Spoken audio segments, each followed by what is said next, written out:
તો બીએલઓની કામગીરી કરતા સાવરકુંડલાના શિક્ષકે પણ આપી ચીમકી, જેમાં સિમરણ ગામના શિક્ષકે કામગીરીથી ત્રસ્ત થઈ ચીમકી આપી છે. કામગીરીમાંથી મુક્ત કરવા અથવા રાજીનામું આપવાની ચીમકી આપી છે.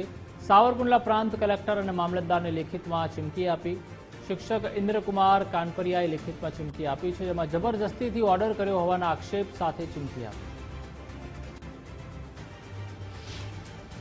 મારે બદલે આંગણવાડી વાળા વર્કરના ઓર્ડર આ કામગીરીમાં થયેલા, પણ 2 મહિનામાં એના ઓર્ડર રદ કરી ફરીવાર મારો ઓર્ડર કરેલ, જે નિયમ વિરુદ્ધ હોય. આજે મામલતદાર સાહેબ અને પ્રાંત અધિકારી સાહેબને મેં અરજી આપેલી છે. મારું રાજીનામું પ્રાંત અધિકારી સાહેબને આપ્યું છે કે મને જો આ કામગીરીમાંથી આપ મુક્ત ન કરી શકતા હો તો હું હવે નોકરી કરવા માંગતો નથી અને મારી સર્વિસમાંથી હું રાજીનામું આપવા માગું છું. પણ પ્રાંત અધિકારીએ અને મામલતદાર સાહેબે કીધું છે કે તમારી વ્યવસ્થા થઈ જશે, કેમ કે મારી ઉંમર 56 વર્ષની છે. મેં 15 વર્ષ કામ કરેલ છે, એટલે મારે બદલે હવે અન્ય વ્યવસ્થા કરી દેશે એવી એણે આશ્વાસન